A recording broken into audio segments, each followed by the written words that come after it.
சமஞ்ச ஐத்த மக பஞ்சத்துக்கு ஆதாரமா அமைஞ்ச குட்டி போட்ட பூனை போல காலை சுத்தி குழஞ்ச பாவம் இன்ன நீதி விட்டா பல்லு போட துணிஞ்ச சொந்தக்கார நான் தானே தொட்டு பார்க்க கூடாதா கண்ணன் தொடும் கை ரெண்டும். அது 21 வருஷத்துக்கு அப்புறம் ரீரிலீஸ் ஆகுது. எங்கள் அப்பா வந்து ரீரிலீஸ் ஆகுதுன்னு சொன்ன உடனே அப்படியாம்மா என்னை கூப்பிட்டு போய் படம் காமிக்கிறியா, நான் போய் பார்க்கணுன்னு ஆசைப்பட்றேன். அந்த மாதிரி எல்லாருக்கும் கனெக்ட் பண்ண வரக்கூடிய ஒரு படம். கண்டிப்பாக சேரன் சார் நெக்ஸ்ட்டு பேசுவார்.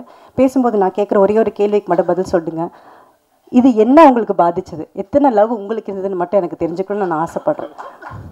அதுக்கு லிஸ்ட்டு வந்து நிறையா இருக்குன்னு நினைக்கிறேன். அதே மாதிரி நிறைய விஷயம் இந்த படம் எனக்கு சொல்லி கொடுத்தது. இந்த படம் பண்ணும்போது நிறைய மன அழுத்தம், மன உடைச்சல் எனக்கு பர்சனலாக இருந்தது. அது கண்டுபிடிச்ச ஒரே பர்சன் பார்த்தீங்கன்னா சேரன். ஆட்டோகிராஃப் சாங்ஸ் ஷூட் பண்ணிகிட்ருக்கோம். ஷூட் பண்ணிகிட்டு இருக்கும்போது ரொம்ப ரொம்ப மன கஷ்டத்தில் இருந்தேன். யாருக்குமே தெரியாது, நான் வெளியே ரொம்ப சிரிச்சிட்ருப்பேன், யாருக்குமே தெரியாது. நான் வந்து லைட் பண்ணிகிட்டு இருக்காங்க இந்த ஒவ்வொரு புக்லையும். அப்போது கார்னரில் உட்காந்துருந்தேன்.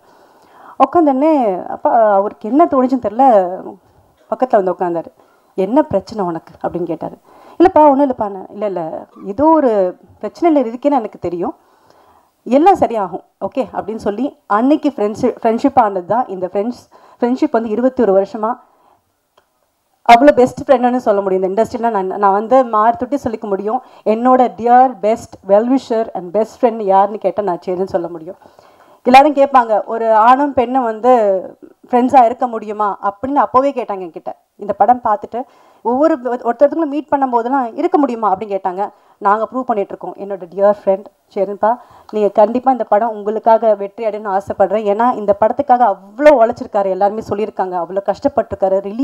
ரிலீஸ் ஆகணுன்னுக்காக எனக்கு தெரியும் அவர் எவ்வளோ கஷ்டப்பட்டிருக்காருன்னு. அதை ரிலீஸ் பண்ணதுக்கப்புறம் அவருக்கு வந்து அந்த சந்தோஷம், அந்த வெற்றி அடைஞ்சதுக்கப்புறம் எங்கள் எல்லாருக்கும் வந்து அந்த வெற்றி அவருக்கு கிடச்சது தான் எங்களுக்கு சந்தோஷம் இருந்தது. ஏன்னா அவ்வளோ கஷ்டப்பட்டவர் அவர் இந்த படத்துக்காக. ஒவ்வொரு ஃப்ரேமும் ஒவ்வொரு விஷயமும் ஒரு கதாபாத்திரமும் நம்ம வந்து கனெக்ட் பண்ணக்கூடிய ஒரு விஷயமா இருந்தது. எனக்கு பிடிச்சமான ஒரு படம், நான் நடித்ததுலேயே எந்த படம் எனக்கு ரொம்ப பிடிக்கும்னு கேட்டிங்கன்னா ஆட்டோகிராஃப் சொல்வேன். கண்டிப்பாக ஒவ்வொரு பூக்களுமே சாங் நான் கண்டிப்பாக காமிக்கணும்னு ஆசைப்படுவேன். ஒரு சாங்கில் எனக்கு எவ்வளோ எக்ஸ்பிரஷன் சொல்லி கொடுத்துருக்காருன்னா அந்த எக்ஸ்பீரியன்ஸ் எனக்கு போதும்.